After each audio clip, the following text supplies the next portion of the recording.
Hey, you guys, what's up? Welcome back to another episode of Taryn Swears. You guys are stuck with me today. I don't have an interview, but trust, I've got some really great ones lined up. But we're going to talk about hormones today. I feel like it's such a hot topic that I couldn't resist. And it's one that actually I get a lot of feedback on in working with clients, but also people messaging me through Instagram, Facebook, email saying, is it my hormones? What's going on? I can't lose weight, yada, yada. So, should we talk about that? Yeah, we should, of course. Dumb question.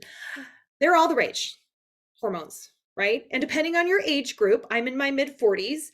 It's probably relevant to your whole health journey. Mine started in my late 30s when I started to go, something's off. But not all was lost. However, it's definitely something to be aware of. But what comes to the surface when women are frustrated with weight loss is hormones are always the first to blame. All right. And rightly so in some scenarios. However, a lot of people won't look to their lifestyle choices first and see if we could mend some of that and stabilize them a little bit more efficiently, not solve them or cure it by any regards. And that goes without saying, you guys, I am not a nurse, a doctor, naturopath, functional medical practitioner, or any of the like. All right. This is just research that I've done. And I highly encourage you to go and talk to your OB, your primary care practitioner, or whoever you go for your healthcare. Talk to them. Okay. Before you go and say, oh, well, Taryn said.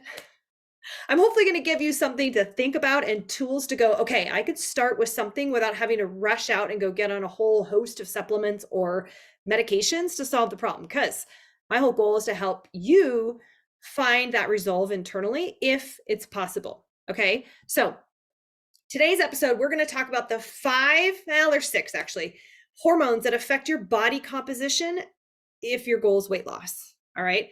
Or just having a healthy body composition. How about that? We're going to talk about 5 ways that you can naturally assess if they are in fact the issue. So we're going to talk about lifestyle choices and even what steps to take if the hormones, you've done all the other things, are the glaring issue.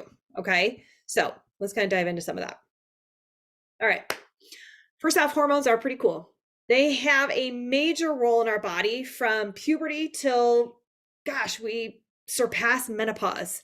But they are basically the key chemical messengers in our body. So they communicate just about everything. They facilitate every bodily process, including metabolism, hunger, fullness, sex drive. I mean, the whole gamut. We can go on and on. I'm going to try not to go down on these random tangents or rabbit holes because I want to keep it specific to body composition and the goal for natural and healthy, sustainable fat loss. Okay. But back to this, because of your association with the appetite, some hormones play a specific role in your body weight and a very significant one at that. So you guys can go online and research all of this yourself. I grabbed a couple clips from healthline.com. You can go to WebMD, you name it, anything, Dr. Google will come up with a whole bevy of resources. So I just wanted to kind of give you a clear, concise little snippet on the hormones that are kind of relevant to this topic. All right. So insulin, all right, is the main storage hormone in your body that produces in your pancreas. In healthy individuals, the insulin promotes the storage of glucose. So that's a simple sugar that you get from food. And it's in the muscle, liver, and fat cells for later use. So that's where it's stored. And your body secretes insulin in small amounts throughout the day and in larger amounts after meals. So this hormone then transfers glucose. You're getting like a fun little like science fact from food into your cells for either energy or storage, depending on your body's current needs. All right. And there's 2 parts, 2 assessments, insulin resistance and insulin sensitivity. So insulin resistance, first and foremost, is a fairly common condition that causes your cells to stop responding to insulin. And this results in high blood sugar because your insulin cannot move the glucose into your cells and through your body. And so your pancreas then produces even more insulin in an attempt to kind of make up and boost that glucose absorption. And your body just stops responding. And that's when we see a lot of type 2 diabetics, and even type 1, which tends to be development early on in growth. So usually kids develop it at a young age. It's becoming more common, as a matter of fact, for type 1 to become prevalent in adults. So super interesting. Again, not going down that rabbit hole. But insulin sensitivity, all right, can be thought of the opposite. So it means that your body's cells, are sensitive to insulin, not resistant. They're just sensitive. So that tends to come into play with more lifestyle habits, to understand whether or not you're insulin resistant or sensitive. So a lot of us at this point in the game, if you're not having any glaring health effects, it's probably maybe you have a little bit of sensitivity to insulin versus complete resistance. All right. So moving on though. Hormone 2, leptin. This is the fullness hormone that works in telling your hypothalamus, the portion of your brain that regulates your appetite, that you're done. You're full, happy, satisfied, satiated, the whole 9 yards. Leptin. It's a pretty cool hormone, and that affects that's your messenger to say, okay, done, cool, let's move on. Some of us haven't figured out how to leverage that. But we're going to figure that out. So ghrelin is essentially the opposite of leptin. It's the hunger hormone that sends a message to your brain saying, hey, you know what? My stomach's empty and I'm fucking hungry. So how about we go get some food, and we'll be on our merry way. So its main function is to increase the appetite, which I'll tell you, I have a really healthy appetite, so I have no problem with this one. I like to eat, and I hope you guys do too. And I want you guys to have a really healthy relationship around food and how it affects the body versus being scared of it, being, oh my God, all these things, resistance, sensitivity, blah blah blah. I'm just giving a little bit of background because I feel like it's important, and I really think we need to look to being educated in some of these things. We learned it in science class back in high school or in college, and probably are just like, woohoo. But all we hear about is hormones, right, as women. So that's why I wanted to kind of take you down this road. Okay, 4, cortisol. This is a stress hormone. And I think a lot of us carry a high volume of it because of our jobs, because of the stress of raising children, taking them here, there, and everywhere, providing, trying to bring in an income, or having, stress over an income. But it is produced by your adrenal glands. So you guys may hear cortisol and adrenal fatigue be kind of used synonymously with each other. And that's not to say because you have high cortisol that you automatically have adrenal fatigue, but they are worth something noting. Put it in your back pocket, and talk about with your primary care practitioner if you carry a high volume of stress. And it's something actually that can be tested. I'm going to talk about that here in a little bit. But when you are stressed out, the hormone triggers an increase in heart rate and energy levels. So could be a good thing if your energy levels are high, but with that heart rate, and if we can't naturally regulate it, then the release of cortisol alongside of the hormone adrenaline is commonly called that fight or flight response, right? So you guys have heard that, and sometimes we're really efficient in how we respond to that fight or flight, or we just kind of buckle down, we kind of stay to ourselves, we don't have any energy because we're overwhelmed, and we don't know how to naturally release that and basically leverage it to our advantage, all right? But all is not lost, like I said. Number 5 is estrogen. And this is the sex hormone that's responsible for regulating the female reproductive system, as well as our immune system, our skeletal, and our vascular systems as well. So this hormone changes in our later years. So those of you that have gone through pregnancy, postpartum and nursing, perimenopause, menopause, and just even when you're having a regular menstrual cycle. So your estrogen levels ebb and flow during different phases in your menstrual cycle. I have a bunch of information on my website, tarynperry.com, if you want to dive into that. I even talk about how to cycle sync your nutrition and or your workouts. It's pretty fascinating.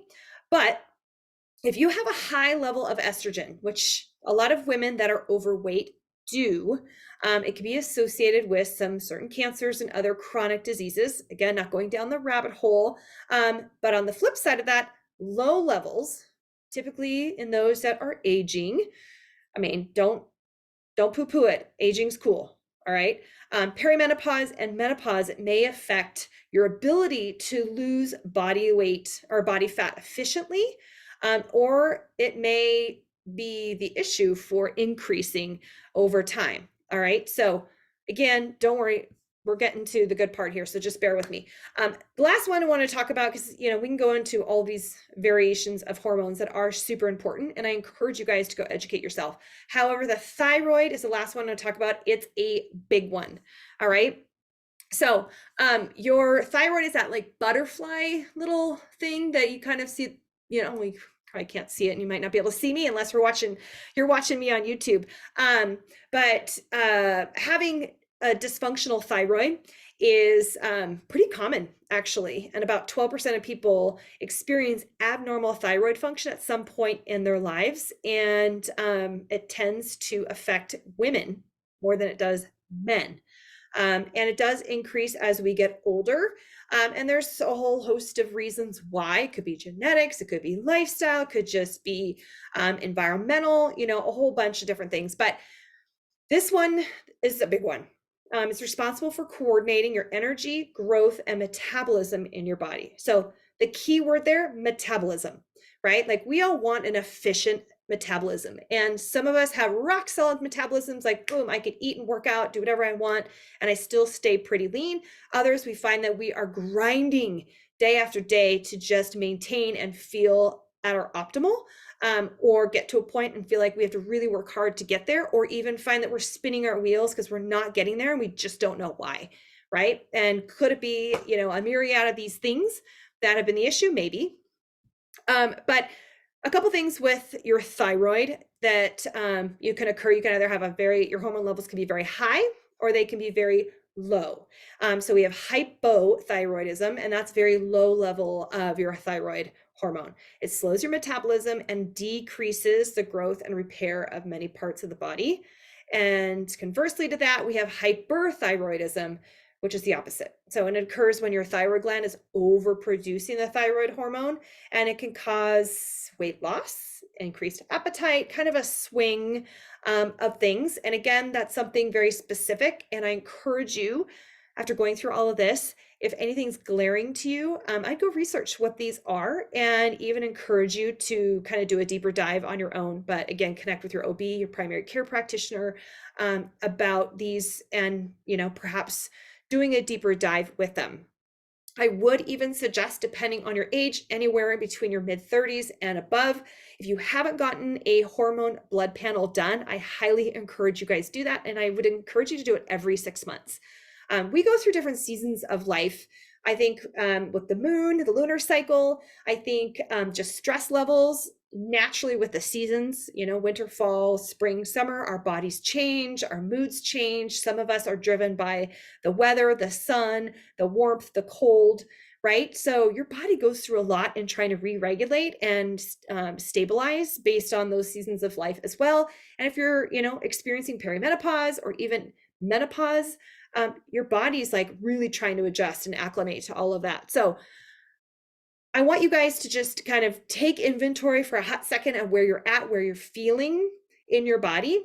But I want to also share really 6 lifestyle choices and things that you can truly assess to decide, hey, are my hormones jacked? Or is it I'm not being honest to how I'm treating my body and the choices that I'm making? All right. So that's really important to this whole process. Is a lot of times we want to say, if my hormones are fucked up, I need to go and get medication to fix them. Which instead, what if we said, okay, let's go through this checklist. So first and foremost, I want you to take inventory of everything you eat. All right. There's no surprise that I would recommend this and be the first thing on my list because food is very telling. All right. If you guys went and listened to my first few podcasts about how to get started on, determining a great nutrition strategy for yourself, the first thing I recommend is tracking your food. And I suggest you do it for 2 full weeks. And if you are really truly wanting to identify if your body is overtaken by hormones, truly, go and do and track your food for 2 full weeks. This is data. Like, you're collecting data about your fucking body, right? And only you are going to know exactly how you feel. But taking inventory of everything you consume, that's your breakfast and your timing, your lunch and the timing of it, your snacks, if you have any, your dinner and when you have it, how much you're eating. Are you eating bites of your kids' food? Are you, tracking everything, but yet taking extra stuff and not tracking it because it doesn't count or it won't be a big deal? How much coffee are you drinking? Caffeine, alcohol, water, right? Those are really, really important. So take inventory of everything you're eating. You can go download MyFitnessPal, super easy, and it's free. And if that's overwhelming to you, just start a journal. Just get a spiral notebook and a journal. And for 2 weeks, literally write down everything you eat. And I highly recommend you look at your portions and see, so then you can have a visual and just awareness, because that information will come really, really handy down the road, as to how much you're consuming as far as protein goes, fats, and carbohydrates. And those are our macronutrients. All right. But don't worry about those now. If you do want to learn more about macronutrients, I've got a guide on my website. You can go download it. You can go learn what macronutrients are, because that's not necessarily another rabbit hole I want to go down here, but I got a lot of information on my website, and also a free book that you can download with a calculator included, so you can calculate yours, because they're super relevant for those especially that are looking to fine tune their body composition in a healthy way, right? You're working out and you want to learn how to drop body fat and produce lean muscle. Macronutrients are the way to go, and understanding what they are. All right. Second thing to take inventory of, your sleep. How much sleep are you getting? When are you going to sleep? And and I'll even go so far to say, what is your routine before you go to bed? I think that is so important, and people negate that time and time again because they don't think it's important. And so what I'm talking about is, you might get into bed at 9 o'clock, put the kids to bed, and mommy needs her me time. So you get into bed and you grab your phone, and what do? You scroll and scroll, and hopefully you get a laugh out of my reels, because I'm pretty fucking funny. I'm not all the time. It's kind of annoying. And 2 hours later, you're like, what the fuck did I just do with my life? Like 2 hours just scrolling on my phone, right? So those activities matter before bed. So you get into bed at 9 o'clock, but maybe you don't fall asleep till 11. Maybe you're watching TV, whatever, right? And then what time are you getting up, right? So take inventory. I feel like that's like the buzzword of the podcast today, of how much sleep you get. All right. And I'm talking about like when you shut your eyes and fall asleep. So if you roll around and you're like, okay, I got into bed at 9, but I rolled around for an hour and a half, and I think I finally settled down at 10:30. Some people will even go so far to wear rings to see how much quality sleep they're getting. I don't have any of those devices. I am like probably the least device heavy person. I don't even have an Apple Watch. I'm such a rebel. However, I do think having some of those tools occasionally to understand how much adequate sleep you're getting is really important too. So you can start simply as going, okay, what do I do before I go to bed? What are my activities? When am I turning off the light and closing my eyes? And when does the alarm go off? All right. Side note, I would even encourage you, if you sleep with your phone next to your bed, put it on the other side of the room, or put it in your bathroom or somewhere outside of your room. And if you're like, but Taryn, I have, like, you're panicking, right? I'm panicking because you said that. Go get an old school alarm clock. We have the one that goes, like super annoying. And all 4 of our kids have it. Actually 3, because 2 of them share. But like, no one sleeps with their phones in their room. I don't need my phone to be in my alarm clock, because I have an old school one that works perfectly, and it's super obnoxious. So I am going to get up, right? And plus, you're not having your phone next to your bed that's constantly just like doing that background activity that is still infiltrating into the brain activity that is maybe causing you to have really shitty sleep. Okay, so sleep's important. All right, that's why I have it second. Hydration, water. How much water are you drinking? And are you including your polars? Are you including your water with some sort of sweetener in it because you can't stand plain water?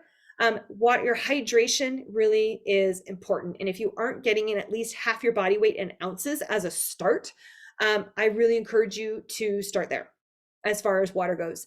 Increase your water.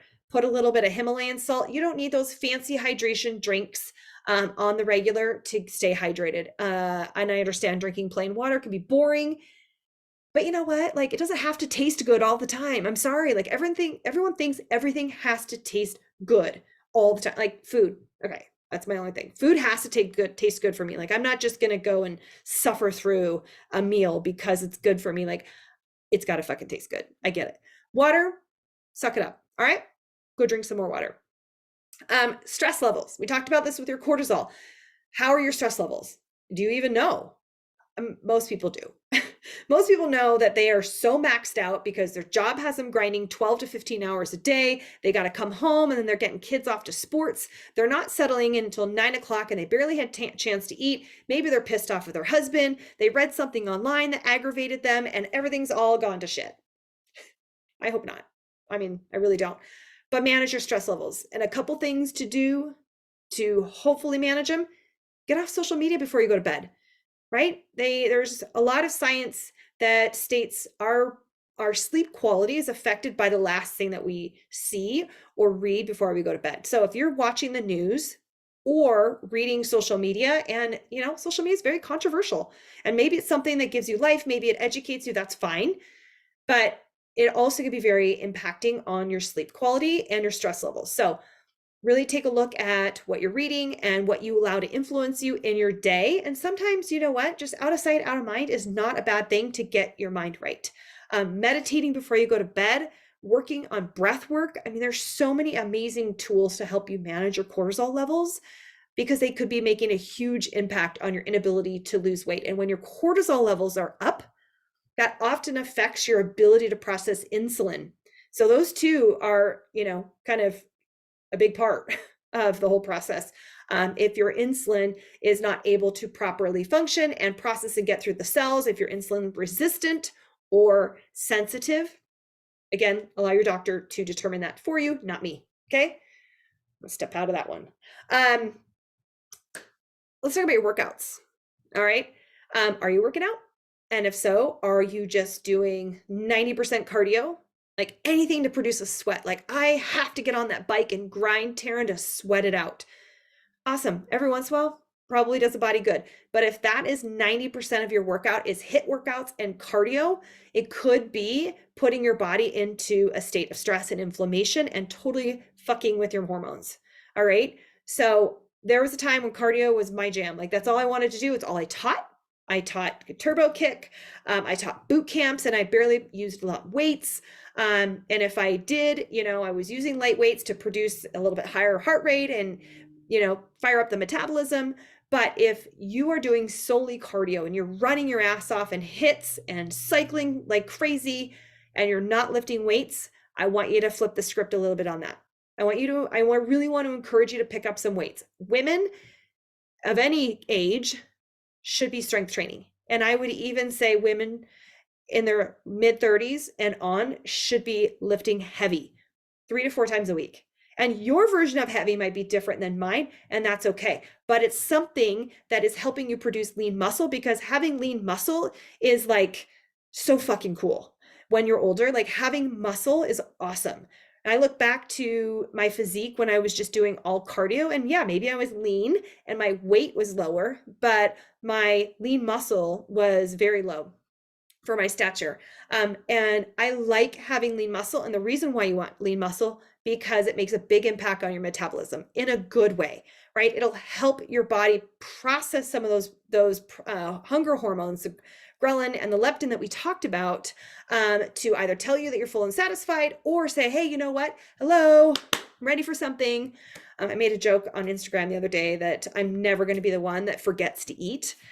So maybe, my ghrelin hormones like firing on all cylinders because I'm like, hey, I'm here, I'm hungry. And there's really not any minute of the day that I can't eat. However, I'm a dinner and done type of person. I won't be finding my way into the pantry and snacking. I just condition myself that that's off limits to me because it doesn't do well and it doesn't serve my body well. So strength training, do it. 3 to 4 times a week, lift heavy. If you don't have a workout program, I highly encourage you to hire a trainer. Hit me up. I do offer strength training programs through my app that I white label for women that are looking to start out to lift weights, maybe don't know what the hell to do when they go to the gym. I will help you. All right. And lastly, you have to have a healthy weight management. And if you're like, okay, fuck you, Taryn, that's what I'm trying, then start with your food. I could probably guarantee 90% of the women that I work with, when I tell them to go and document their nutrition, they come back and go, holy shit, I was eating 40 grams of protein and working out like 4 hours a week, right? Maybe, 45 to an hour a day, between 4 and 5 hours a week. They're getting 40 grams of protein. Okay. Like I am super passionate about macronutrients for women that are working out because most are not eating enough. They're eating 900, 1100 calories a day and 40 grams of protein, and the rest are coming from fats and carbohydrates. Or they're trying to go low carb, but still high fats and very little protein. No wonder your body's pissed off, right? So I'm going to bring myself back down. I get really passionate. I just love you guys. I really want you guys to find success. And I do think hormones are a relevant part of this process, but I don't think that they have to be the first to blame before we take inventory of our lifestyle choices. So go back, take a look at your lifestyle choices, how you're nourishing yourself or not. Track your consumption for 2 weeks. Take a look at how your sleep is. Are you getting enough sleep? 7 hours on average is probably pretty adequate for women. Maybe you need 8 hours. All right. But if you're getting 5, 6 hours because I'm so busy, I go to bed late so I can get everything done. Like, no, prioritize it. Your sleep's important. Take a look at your hydration. How much water are you consuming? Like, you guys are watching me on YouTube. Like, I have a 40-ounce bottle of water. When I leave the house, it has to be empty. Like, I time my water because it's easy to forget, but water, makes a whole world of difference for me. All right. Your hydration. What else did we talk about? Your stress levels, managing your stress levels. Like, what is influencing you from the external? Is it your phone and what you're reading on your phone through social media? Is it your work and the workload that you have, the news that you watch, the people that you allow to influence you? Okay. Put a full stop to the ones that are negative Nancy's. Nobody has time for them. They suck anyways. Strength training. What are your workouts? And if you're not working out, time to start it. Pick up a weight, find a gym that's local to you that you can get into and somebody could properly guide you through a workout that is suitable for your current fitness level. I obviously am a coach at F45. I love it. So if you have one in your network, or in your neighborhood or nearby, they're an awesome community. Or even just going to a gym, hiring a trainer, or if you prefer to work out at home, find a program that is suited to you, or hit me up. I will design one for you. All right. And then lastly, managing your weight. We have to get a handle on our diets and our weight management as we get older. It gets harder and harder to lose weight. And if we're not taking inventory of all these other things, that is going to be the reason why we have weight gain. And you know what? If there is something internally that is misfiring, then I highly recommend you go and get a hormone blood panel from your OB or hormone specialist that knows exactly what to look for and how to consult you properly on it, because not all MDs do. I'm sorry, they don't. And a lot of them will admit it. They just don't know how to properly dissect a hormone blood panel. Understand your estrogen levels, your testosterone, your progesterone, your thyroid function. They have to be specific because they aren't necessarily ones that people will go, oh, I want a hormone blood panel. Okay, cool. And they won't order the right ones. So talk to your specialist, have them order one for you, and ask if they can adequately dissect it for you. Because it's one thing for it to come back and go, oh, you're normal. You're like, great, but I don't feel normal. Like something's going wrong. Challenge it. Okay. Be the biggest advocate you can be for your own health. And don't just allow somebody that doesn't know how you feel internally, doesn't know how your body's feeling at the very moment, that your joints are in pain, that you are frustrated, that you're sad, that your energy is low, that there's, things that just aren't normal sitting with you, then you need to challenge it. All right, because somebody will help you resolve it. And I would be happy to be a resource or help you figure out the best direction to go. And you know that I'm always going to start with your nutrition and all the other things that we just talked about, those 6 things that you can naturally assess before you need to dive in and truly see if your hormones are to blame. All right, friends, I hope that was helpful. Again, I could go down, all these different rabbit holes and I could talk for days about food. I love it. And I really, I'm passionate about helping people align the appropriate nutrition strategy for their body type and for their body composition goals, especially fat loss and producing lean muscle. You guys are amazing. I appreciate you guys hanging out with me. Please let me know what you got out of this episode. If you like it, please share it. Tag me on Instagram. I'd love to know that you're hearing it. I'd love to hear your takeaway. And I also would love to know what you guys want to hear more of and who I should interview. Interviews are so much fun. So if you have a friend that is special, has a specialty, or you want to come on and be a guest, I would love it. So just reach out to me. Let me know that. Until then, you guys have a rad day. You guys are the best. I appreciate you all so very much. Talk to you soon.